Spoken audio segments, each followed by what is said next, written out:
Welcome to some Battlefield 4. This is Obliteration on Operation Locker, and this is some of the gameplay that I got recording.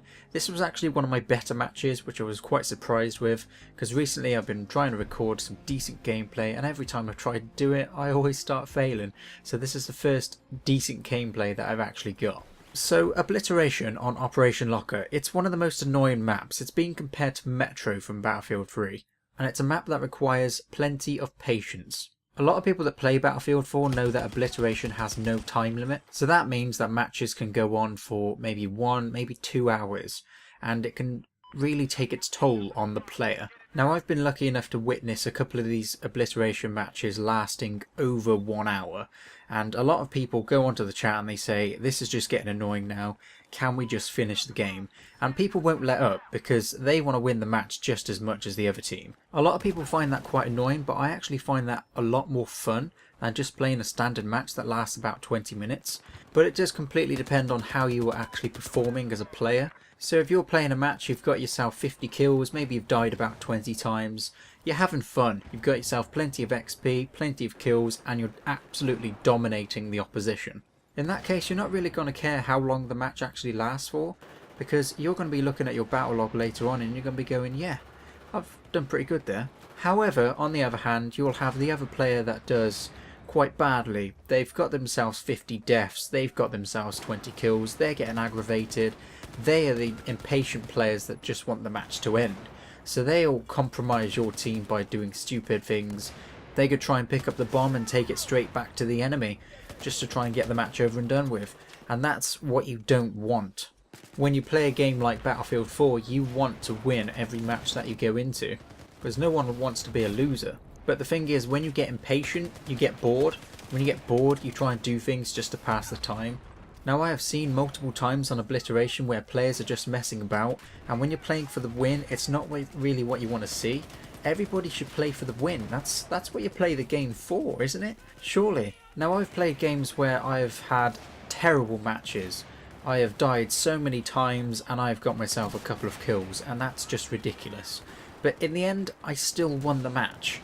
And even though it doesn't look that great on my battle log, I still won, and I feel a little bit happy that I won the match. So it doesn't actually matter how you actually did at the end of the day, it's the fact that you won the match and your whole team that won the match, so everybody else is happy. So there's no complaints really. Now, there's a lot of games out there that you have to take your time with, and Battlefield 4 in some aspects is one of them games, especially when you play Obliteration on Operation Locker. Now, if you're an impatient player and you start blocking people or throwing grenades at people and you're taking the bomb and you're taking it to other places, you're ruining the fun for everybody else. So just try to avoid that. I mean, I've seen it so many times recently and it's just not nice to see. It just does your head in, because what you're doing is you're trying to have fun, you're trying to play for the win, and you can't do it if other people are trying to ruin the fun for you. But I digress. Battlefield 4 is still a fantastically fun game. I enjoy playing it. Aside from the few bugs that are actually in the game at the moment, such as the netcode problems and the server crashes, it's still great fun to actually play the game. But there are a few things that I just want to touch on now that are a little bit annoying. Now, I absolutely love the idea of levolution. It's a fantastic idea and it completely changes the way that maps are played on Battlefield 4. But on some maps, such as Siege of Shanghai, it is just overpowered.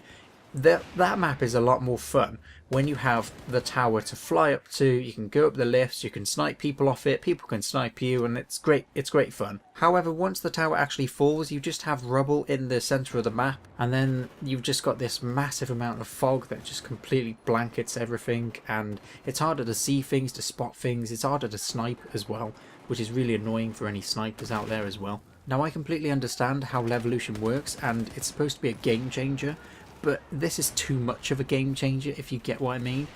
There's too much going on when that tower falls, and it's the same on a couple of other maps as well, but levolution on some other maps is so toned down that it's perfect.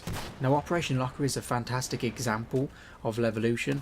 When you take out the tower in the centre of the map, it opens up the top and the bottom sections, so you can easily get from the top to the bottom within a couple of seconds without having to take any staircases or anything like that. And it also eliminates the vantage point for enemies as well, which is a real plus point for this map as well.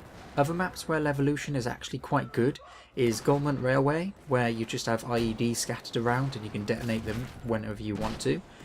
That's not overpowered because it's not completely changing the map. It's just changing the map for a few seconds.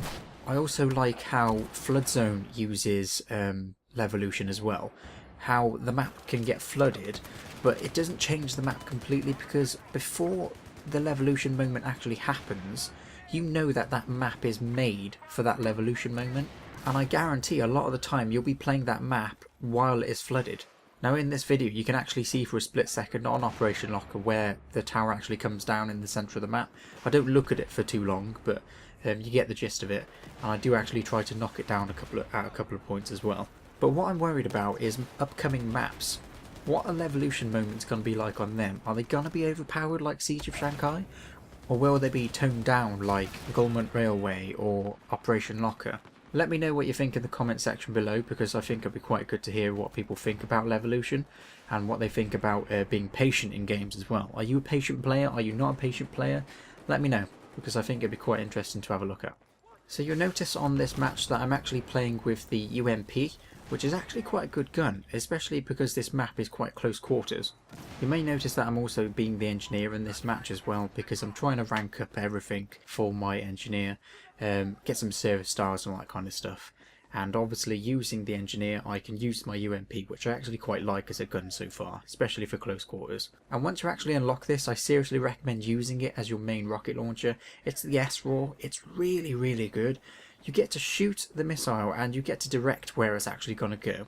So you've got the RPG and it just goes in one direction. It might even fly off. But with the S-Raw you decide where it's going to go. So you shoot it and you aim in the direction that you want it to hit. And this rocket launcher is absolutely amazing for taking out artillery, boats, infantry, all sorts. And taking out helicopters is a lot easier by using this as well. So I seriously recommend using it if you get the chance. What I want to start using next is the assault classes, because I love the assault rifles that I've seen so far, and they're really accurate, they're really powerful, and they can get quite a lot of kills from range as well, which is quite interesting because I'm looking forward to using them.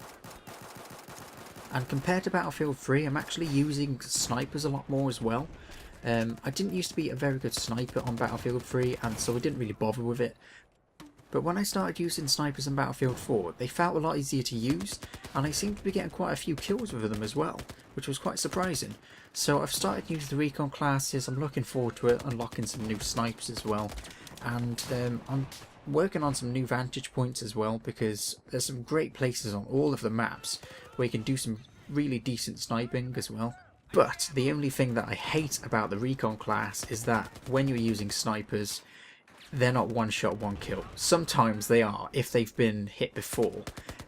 But a lot of the time, if you hit the enemy for the first time in the body, maybe in the leg, they don't die. If you hit them in the head, sometimes you will get a one shot, one kill. But sometimes I have had points where they don't die. I'm not sure if that's a bug or not. Something that I'm trying to use on snipers as well is trying to use the zeroing as much as I can as well, because I find a lot of the time I need to 0 to 200 meters. Sometimes I'll find that point where they're a little bit further away and I might need that little bit more to zero on. But I'm actually doing pretty good with the zeroing so far, and I've gotten used to how it actually works. And with the help of some tutorial videos that I've seen on zeroing, on how to use it, I've actually been a lot better off. So I recommend checking out some videos on zeroing on YouTube if you can, because they can provide some really handy tips that will give you the edge when you're sniping against people. Now what you will see here is me trying to get our team indoors, because we're trying to go down the ridge on the map, but it's just not working out. So I'm trying to get them indoors so that we can actually take an alternative route.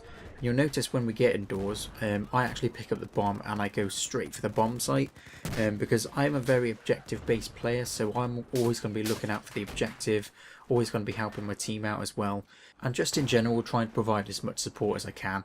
But I remember actually making a few mistakes in this match and previous matches as well, where I've completely compromised the team and I've gifted them the bomb.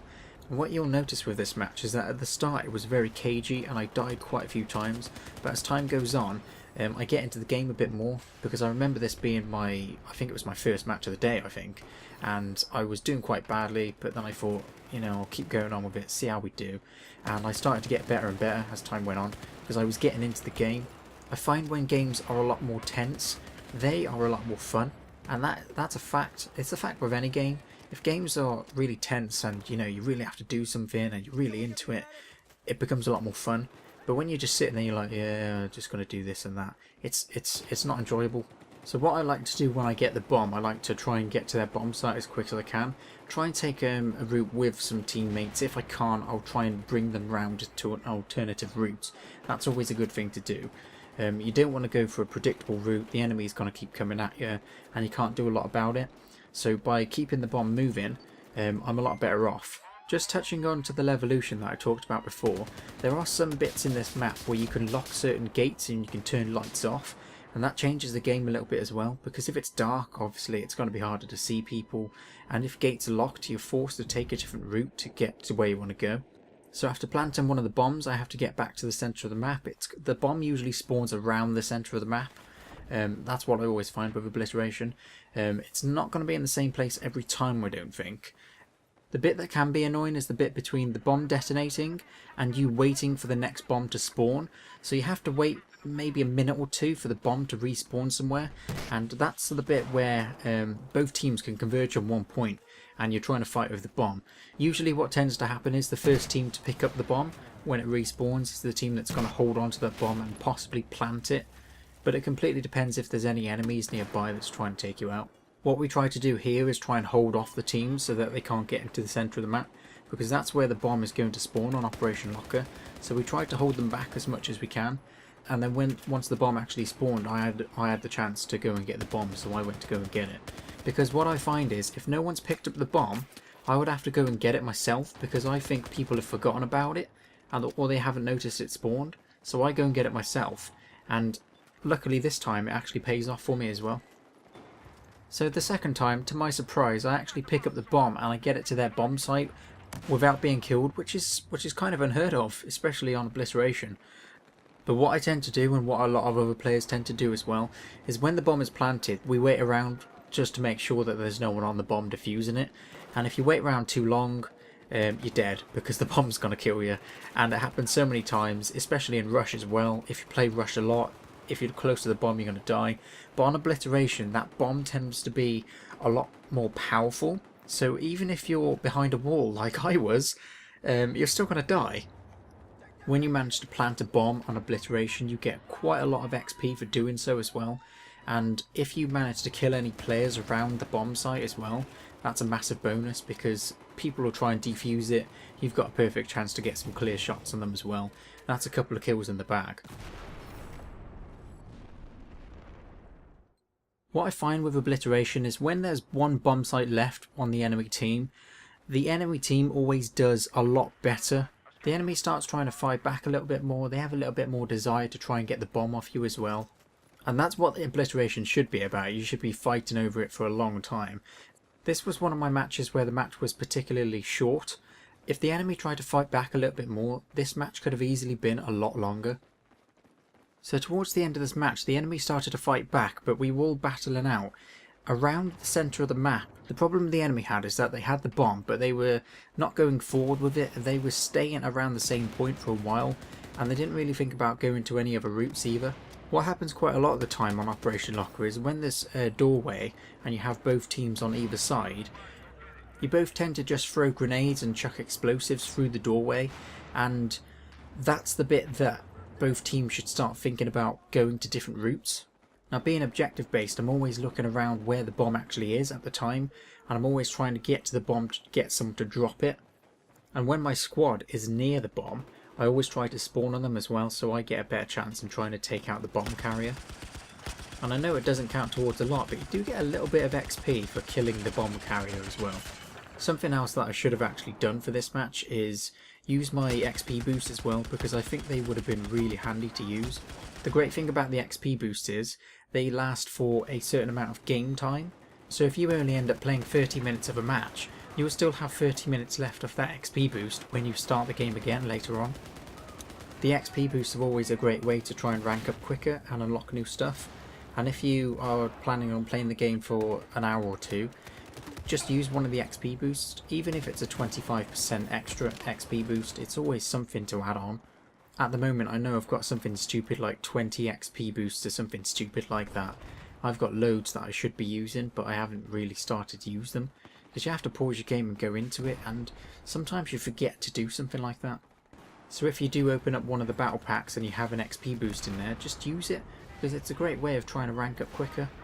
But in general, battle packs are a really great way to give you a little bit more out of your game, and it just gives that extra bit of customization on top of it as well, which I really like. At this point the enemy is on the other side and they're holding onto the bomb, but they're not doing a very good job at it. So what we need to do is, as a team, get to that bomb, take out the bomb carrier, pick up the bomb and start moving forward. But the enemy keeps coming in one by one trying to stop us from picking up the bomb. And what happens is, in cases like this, you get stuck to the back wall and all they're doing is trying to come around and shoot you, and you can't really move from that section unless there's no enemies around that corner. So all you're trying to do is peek your head around, try and take a couple of guys out and then just come back in, and you have to keep doing the same thing. Then once it's clear, then we can start moving forward. From a tactical point of view, it's a pain in the ass because you are absolutely pinned down behind that wall and you can't move anywhere. But the thing that you have to fall back on is your guys standing in the entrance. So when they're standing there, they can provide a bit of support around your corners at least, so you can still stay next to that wall. Now what starts happening is, once I get revived, I have a great chance of moving forward, and we managed to pick up the bomb and start moving forward, which is great. So I stick to the bomb. Unfortunately I do die, but I managed to pick up the bomb a little bit later on. So then we keep pushing forward, which is great because we've got past the point that we know that we can keep pushing. The problem that we had before is that we kept wanting to take Route 1, and that's not the best thing to do. We always had to keep trying to move forward. The enemy tried to resist as well, pushed us back as much as they could, but they couldn't do it because we were too strong for them. The last objective to take out is Objective C, and it was actually quite difficult. This is the most difficult bomb site to actually get to, because it's tucked away in the gap right at the back of the map, and the enemy has the chance in spawning right next to that bomb site. Because both teams, they actually spawn outside, and those are the only places that you can actually spawn apart from your squad. So if you're not in a squad, then you're actually screwed because you have to spawn at the same place every single time. So always make sure when you're playing Obliteration, make sure you spawn in a squad. So from this point, the enemy actually has the bomb, so I take it upon myself to go down, take out the enemy, grab the bomb and start rushing for their bomb site, and I do a damn good job of it as well. When I start rushing forward, my teammates know that they have to keep following me as well, and I take the perfect route to get to their C bomb site as quick as I could.